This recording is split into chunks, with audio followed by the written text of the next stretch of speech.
안녕하세요. 저는 서울에서 네일샵을 운영하고 있는 34살 여성입니다. 몸이 여러 개여도 모자랄 만큼 바쁜 일상을 보내고 있지만 샵에서나 집에서 자기 전에 항상 사연 채널을 챙겨 듣곤 한답니다. 제가 하는 일이 사람들을 상대하는 일이다 보니 이런저런 대화를 많이 하게 되는데 사연 채널을 들으면서 많은 공감과 위로가 되더라고요. 같이 화도 냈다가 울고 웃는 많은 사연에 제 사연도 보내보면 어떨까 싶어 이렇게 글을 쓰게 되었네요. 제가 여러분에게 들려드리고자 하는 이야기는 저희 시댁 이야기인데요. 불과 2년 전에 일어났던 일이라 아주 생생하기 때문에 여러분에게 많은 공감이 될 것 같아요. 현재 저는 시댁과 모든 인연을 끊었습니다. 당연히 남편과 이혼도 했고요. 그 일로 인해 저는 서로 간의 신뢰와 믿음이 정말 중요하다는 걸 깨닫게 되었거든요. 그리고 평생 내 편이 될 것 같았던 남편은 절대로 내 편이 될 수 없다는 것도 알았어요. 오로지 저만을 위해주고 아껴주는 사람은 저희 부모님밖에 없다는 것도요. 어떻게 된 사연인지 궁금하지 않으세요? 그럼 지금부터 사연을 시작하겠습니다. 저는 본디 여유가 있는 집안의 막내딸로 태어났어요. 대기업까지는 아니지만 이름을 대면 알만한 중견기업체를 운영 중이신 부모님 밑에서 남들이 하는 거 다 하며 원하는 것을 언제든지 할 수 있는 부유한 가정에서 자랐죠. 흔히들 저보고 금수저라고 하더군요. 아버지는 사람을 사귀는 데 있어서 돈으로 그 사람을 평가하면 안 된다는 생각을 가지고 계세요. 제가 넉넉하게 자랄 수 있던 이유는 다른 사람의 희생이었기 때문이라며 늘 감사하는 마음으로 살아야 한다고 하셨어요.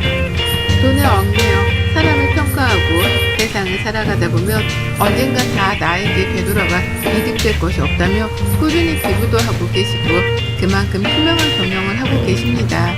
작년에는 2030 세대들이 다니고 싶어하는 기업 1순위 우수기업으로 선정되어 표창도 받으셨어요.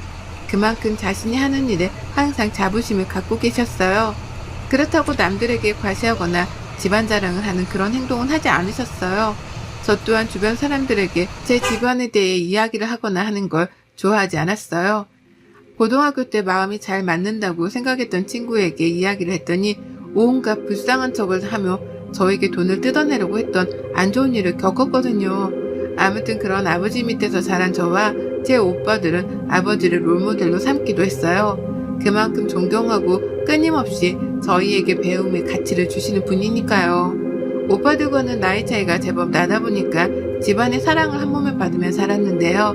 혹여나 제가 건방져지거나 버릇이 없어질까봐 오히려 어머니가 저를 더 엄하게 키우셨어요. 매번 잘못을 해 어머니에게 혼이 나면 아버지가 달래주기 바쁘셨죠. 오빠들은 아버지와 함께 회사를 운영 중인데 저는 조금 독특했어요. 저만의 사업을 하고 싶었고 제가 가장 관심 있어 하고 좋아하는 일을 하고 싶었죠. 어머니도 처음에는 아버지 회사에서 일을 배우며 좋은 집안으로 시집가길 바라셨지만 제가 스스로 아르바이트를 하며 원하는 학과로 진학하겠다며 대학 등록금을 모았는데 그 모습을 보고 결국 제 뜻에 따라주셨어요. 어려서부터 꾸미는 것에 관심이 많았기에 저는 미용학과로 진학하게 되었고 정말 열심히 대학을 다녔습니다. 누군가 알아주길 바라는 마음이 아닌 정말 내가 좋아하는 일이었기에 대학을 졸업하고 미용실에서 막내로 일하며 혹독한 세월을 견뎠죠. 그렇게 시간이 흐르고 미용실에서 일하게 된 지도 5년이라는 세월이 흘렀어요. 저는 실장이라는 직급을 달게 되었고 신입 직원들의 교육을 담당하게 되었죠. 별도로 학원을 다니며 공부를 할 만큼 네일아트 분야에도 관심이 많았어요. 언젠가는 저만의 샵을 차릴 생각을 하며 하루하루 열심히 살았답니다. 그러던 어느 날이었어요. 한 방송국에서 아나운서를 뽑는 오디션 프로그램에 헤어와 메이크업을 담당해달라는 협찬 의뢰가 들어왔어요. 설레는 마음으로 몇몇의 직원들과 입사 동기인 차 실장과 함께 새로운 일을 하게 되었죠. 거기서 전 남편을 만나게 된 거였어요. 전 남편은 아나운서 지망생으로 오디션 프로그램에 출연 중인 사람이었습니다. 키도 크고 훤칠한 외모, 말끔한 정장까지 뭐 하나 빠짐없는 사람이었죠. 누구나 좋아할 법한 호감형 외모였습니다. 지금 당장이라도 뉴스에 나와도 괜찮을 것 같았죠. 그렇게 몇 개월을 오며가며 일을 하다가 오디션 프로그램이 끝나간 무렵 방송국에서 저희 팀과 최종 후보에 오른 오디션 참가자들에게 고생했다며 회식을 시켜주었죠. 그 자리에서 서로 인사를 주고받으며 이야기를 나누게 되었어요. 술도 한잔하면서 분위기가 무르익어 갔고 먼저 귀가한 사람들을 제외하고 마음이 맞는 사람끼리 한 잔 더 하자며 저와 남편을 포함한 몇몇은 칵테일바로 자리를 옮겼죠. 그렇게 도란도란 이야기를 하는데 남편이 먼저 말을 거더라고요. 한나 씨라고 했죠? 오디션 처음 시작할 때부터 봐왔는데 한나 씨는 이 직업이 되게 잘 어울리시는 것 같아요. 상당히 매력적인 분이라고 생각했어요. 아, 제 이름을 말씀 안 드렸네요. 제 이름은 김우혁이라고 합니다. 그렇게 말씀해 주시니 감사하네요. 저도 이렇게 큰일을 해본 건 처음이라 많이 긴장했었는데 어느새 거의 끝이 다가왔네요. 많이 아쉬우시겠어요. 이제 최종 결과만 남았으니 떨리기도 하고 그동안 고생했던 게 스쳐 지나가네요. 하나 씨도 고생 많으셨어요. 우리 이것도 인연인데 연락처나 그만할까요? 보니까 나이도 비슷한 것 같은데 종종 만나서 밥도 먹고 커피도 한잔해요. 이렇게 남편과 연락처를 주고받으며 친구 사이가 되었어요. 남편과 저는 동갑이었고 오디션 프로그램을 같이 하며 친해지게 되었죠. 그렇게 한 달 정도를 연락하며 사적으로 만나는 횟수도 늘어가고 호감이 생길 때쯤 남편의 고백으로 저희는 연인 사이가 되었습니다. 지금 생각해보면 그때 남편에게 호감을 가졌던 것 자체가 정말 후회가 됩니다. 남편은 오디션 프로그램에서 최종 3인으로 선정되었고 아나운서로서 첫 발걸음을 내딛게 되었어요. 저는 진심으로 남편을 축하해 주었죠. 그런 남편은 어느 정도 자리를 잡으면 저에게 프로포즈를 하겠다며 미래를 약속했습니다. 2년 정도의 시간이 흘렀고 서른을 앞두고 있던 시기였어요. 남편은 나이도 나이인지라 이제 결혼을 생각해보면 어떻겠냐고 말하더군요. 드라마에서 보는 것처럼 화려한 프로포즈가 아니었지만 오히려 소소한 그 한마디가 저에게는 더 큰 감동이었어요. 서로 사랑했기 때문에 저는 신나게 했고 며칠 뒤 양가 집에 인사를 가기로 했죠. 먼저 ABC 댁으로 인사를 가게 되었어요. 긴장이 되는 탓에 손에는 땀이 났습니다. 평소 사치를 잘 부리지 않는 탓에 나름 고급스러운 원피스를 입고 애비 시어머니가 좋아하실 만한 머플러와 고급 한우 세트를 사서 갔죠. 남편의 집은 평범한 집안이었습니다. 30평 정도 되는 아파트에 아기자기하게 꾸며진 집, 그리고 공무원 출신이신 시아버지는 내년에 정년퇴직을 앞두고 계셨고 대학을 다니는 나이 차이가 조금 나는 남동생이 있었죠. 애비 시어머니는 여느 집과 다름없는 가정주부셨어요. 저를 위아래로 훑어보시더니 조금 떨떠름한 표정으로 말씀을 하시는 겁니다. 미용실 다닌다고? 우리 아들이랑 어떻게 만났어? 결혼할 여자가 생겼다기에 있는 집 자식이겠거니 했는데 고작 미용사라니. 아가씨, 집은 어디야? 부모님은 뭐 하시는 분이고? 네, 저희 부모님은 사업을 하고 계세요. 저는 제 직업에 상당히 만족합니다. 제가 좋아하는 일이고 가치 있는 일이라고 생각하니까요. 어머니도 시간 되시면 저희 샵에 오셔서 머리도 하시고 그러세요. 제가 예쁘게 해드릴게요. 그까지 미용실 또 대단하다고. 그거 아가씨가 차린 게 아니라 직원으로 있는 것 아니에요? 내가 무슨 면목으로 그런 데 가나?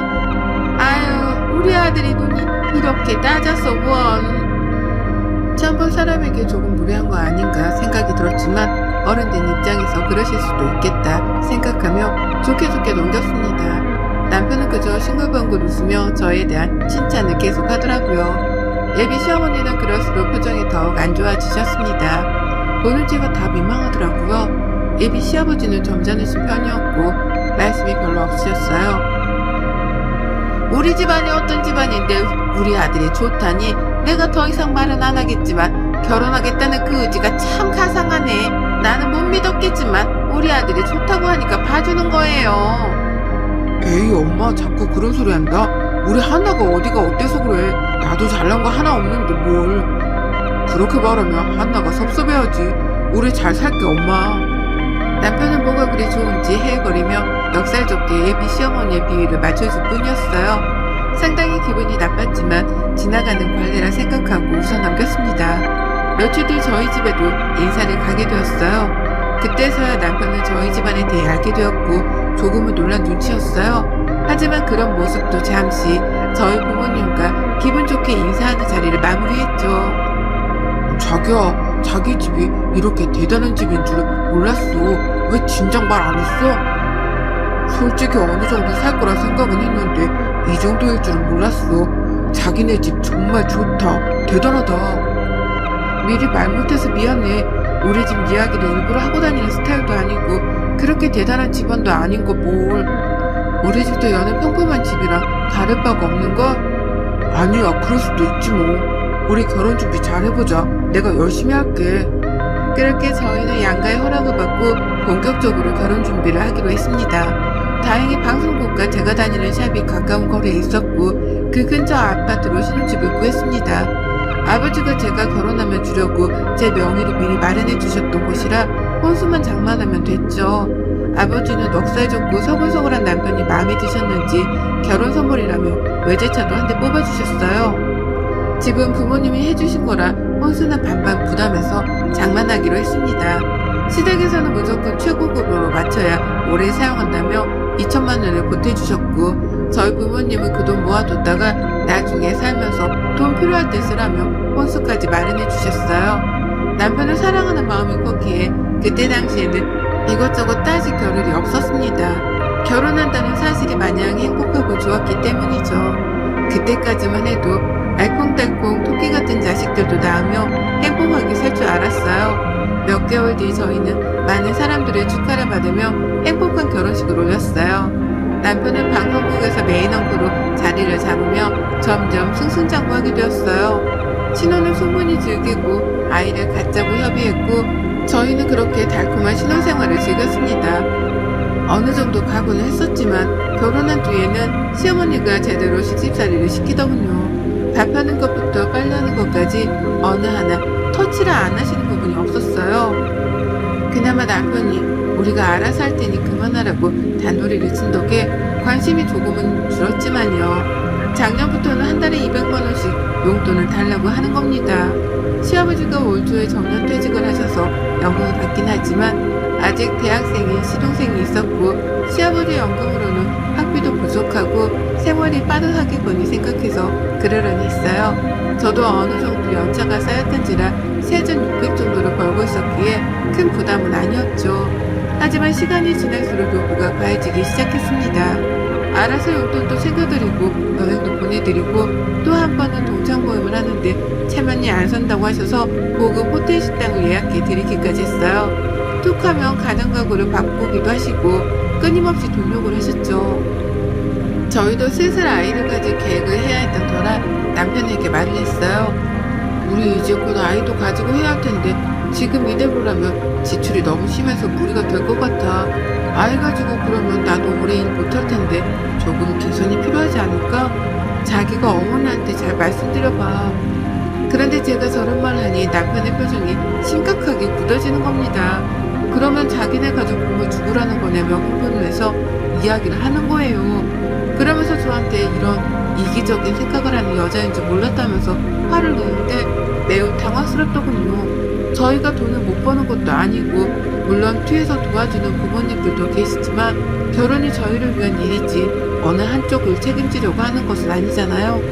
저는 저희 행복이 가장 중요시 되어야 한다고 생각하는데 제가 그렇게 이기적인 생각을 한 건가요? 그렇게 얼토당토 않는 말을 하길래 결국 남편과 싸웠어요. 서로 화가 풀릴 때까지 말을 섞지도 잠을 같이 자지도 않았어요.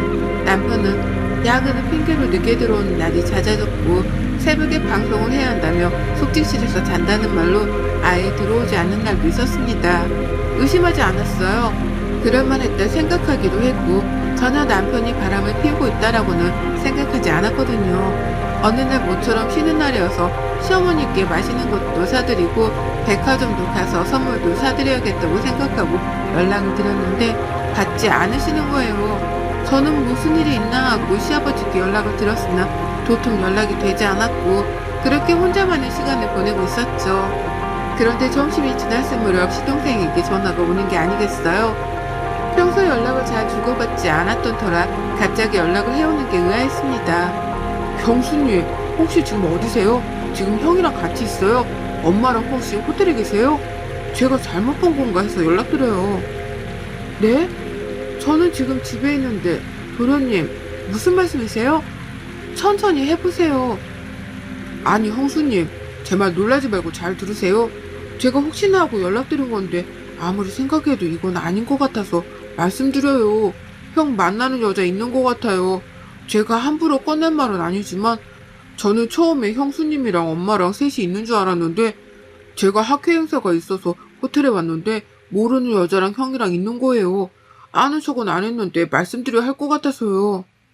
시동생의 갑작스런 전화에 저는 오만 가지 생각이 다 들더군요. 그동안 남편의 행동이 수상쩍게 느껴지기 시작했어요. 그렇게 시동생과의 통화를 끝내고 남편이 오기만을 기다렸어요. 남편이 잠든 틈을 타 휴대폰을 몰래 보려고 했습니다. 평소에 잠금을 해두지 않아서 보기 수월했어요. 휴대폰 메신저를 통해 본 대화 내용은 아주 가관이더군요. 서로 보고 싶어 안달난 애틋한 연인이 따로 없었어요. 저는 재빨리 그 여자의 연락처를 저장했고 남편이 그 여자와 나눈 대화를 캡처해 제 휴대폰으로 전송시켰습니다. 그리고는 보지 않은 척 캡처한 내용을 삭제했고 내색하지 않기로 했죠. 남편에 대한 배신감과 분노가 하늘을 찔러 당장이라도 패버리고 싶었지만 좀 더 확실한 증거가 있어야 했어요. 저는 그 길로 그 내연녀에게 연락해 만나자고 했습니다.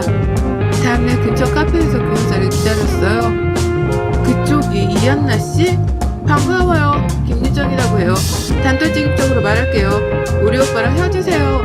어차피 얘도 없는데 이혼이 흠도 아니고 오빠가 말하기 전에 이런 기회가 찾아오네요. 저희 많이 사랑해요. 만난 지 2년 넘었고요. 그게 지금 불륜녀가 할 말이에요? 한 가정을 파탄내놓고 뭐가 그렇게 당당해요? 지금 당신 내 남편이랑 불륜 저지르고 있는 거야. 알아? 말 다 했어요? 보니까 뒷불도 없어 보이는데 우리 오빠 그만 놔줘요. 어울리는 짝이랑 살아야지. 오빠 돈 보고 결혼했어요? 우리 오빠가 돈이 좀 많긴 하지. 그래도 이건 아니죠. 서로 사랑하는 사람끼리 어울리는 사람끼리 살아야 하는 거예요. 헤어지세요. 나 참. 그 사람이 그래요? 자기 돈 많다고? 그 남자가 입고 있는 옷, 차, 돈 그거 다 내 건데 말 안 했나 봐요? 꼴에 자존심이 있어가지고 나도 다른 여자랑 몸 쏟고 바람피운 남자랑 더 이상 못 살아요. 가진 게 얼마나 있으려나? 그쪽 소원대로 놔줄 테니 행복하게 잘 살아봐요. 말은 좀 통하네. 돈은 없어도 자존심은 있나 보죠? 그렇게 내연녀를 만나고 나와 저는 그 길로 친정집으로 향했습니다. 더 이상 결혼을 유지할 이유가 없었기에 모든 사실을 말씀드렸죠. 아버지는 매우 분노하시며 가만두지 않겠다며 난리를 치셨지만 제가 알아서 하겠다고 단도리쳤어요. 저는 그날 바로 실행에 옮기기로 했어요. 오늘도 늦는다는 남편의 연락에 이삿짐 업체를 지켜 남편의 짐을 모조리 싸서 시댁으로 보냈습니다. 시댁에서 받지 않으면 길거리에 버리던 문 앞에 두고 가던 알아서 하라는 말과 함께요. 아니나 다를까 저녁에 시어머니가 연락을 하더라고요. 얘, 너 이게 다 뭐니? 이게 무슨 짐이야 이게? 어머님 보시는 것과 같아요. 그이 몇 년 전부터 바람 피우고 있었더라고요. 제가 어떻게 그이랑 같이 사나요? 그리고 어머니도 그 여자랑 같이 밥도 먹고 그러셨더라고요. 그렇게 젊고 예쁜 여자 어머니 며느리 삼으세요. 저는 더는 안 할랍니다. 너 이게 어디서 배워먹은 짓이니? 그러게 네가 찰랑 우리 아들이랑 애초에 결혼을 왜 했어? 돈이라도 많던가. 내 그동안 내색은 안 했다만 우리 아들에 비하면 너는 너무 모자랐다. 그건 사실이지 않니? 그리고 이혼해도 그냥은 못한다. 부부간에 재산 분할해야 하는 거 알지? 재산이요? 그이가 이 집에서 가져갈 재산이 뭐가 있나요? 차, 집, 그거 다 제 명이고요. 그동안 어머님 드린 용돈, 지원해드린 돈 모두 제 돈이었어요. 그이 돈 쓴 거 하나도 없는데요. 저축한다고 버니 말고 얼마인지 말도 안 하고 제 카드 여기저기 쓰고 다니기에 바빴는데 몸만 나가도 이상할 게 없는데요. 그쵸? 말이면 다 안 주라니? 그 집 우리 아들 집이야. 우리 아들 차고 말이 되는 소리를 하렴. 누가 그래요? 이 집 부모님이 사주신 제 명의 집이고요. 제가 아들이 타고 다니는 차, 제 명의로 된 차예요. 지금도 그 내연애랑 어디서 뭘 하는지 모르겠지만 신나게 제 카드 긁고 다니네요. 저 소송 걸겠습니다. 더 이상 연락하지 마세요. 이혼할 거니까 아줌마라 불러야 되나? 그렇게 시댁에 이혼하겠다 엄포를 놓으니 남편이 바로 집으로 오더라고요. 비밀번호를 바꾼 탓에 당연히 집안에는 못 들어오고 초인종만 누릴 뿐이었죠. 당장 문을 열라며 문을 발로 차기까지 하더라고요. 경찰에 신고했죠. 난동 부린다고.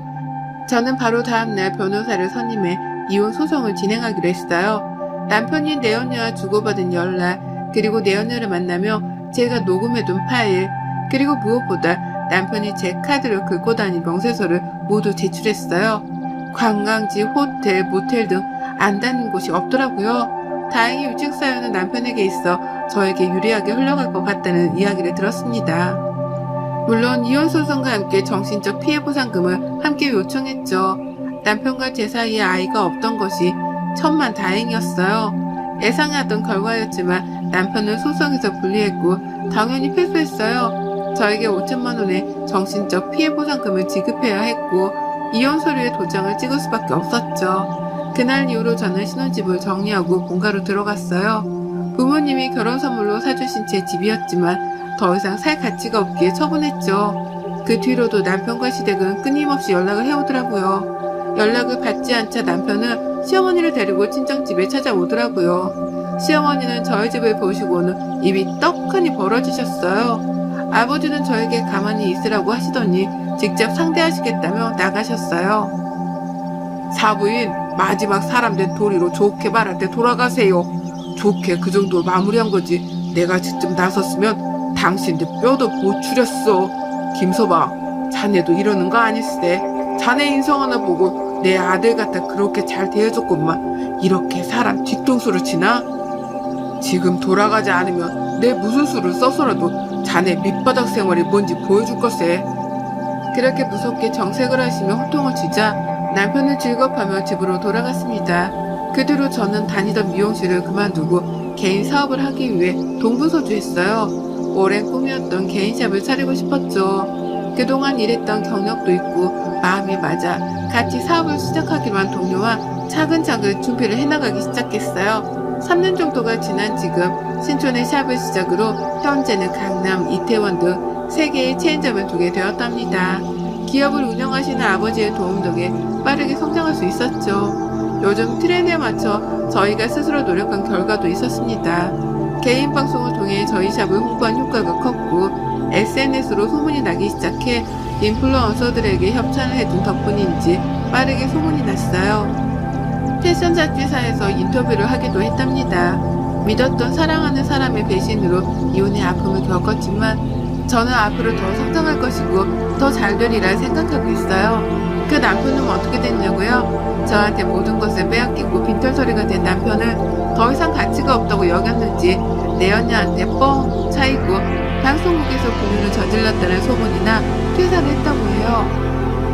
말이 좋아 퇴사지 잘린 거랑 다름없었죠. 시동생한테 듣기로는 지금은 이리저리 구직 활동을 하고 있다고 하네요. 여러분, 제 사연이 어떠셨나요? 정말 기막히지 않나요? 한때 사랑했던 연인과 헤어짐의 아픔을 겪긴 했지만 저런 똥차인 줄은 상상도 못했어요. 똥차 가고 벤츠 온다는 말이 있듯이 언젠가 저에게 좋은 사람이 다시 나타나지 않겠어요? 여러분도 항상 행복하세요. 여러분의 생각은 댓글로 남겨주세요. 오늘도 시청해주셔서 정말 감사합니다.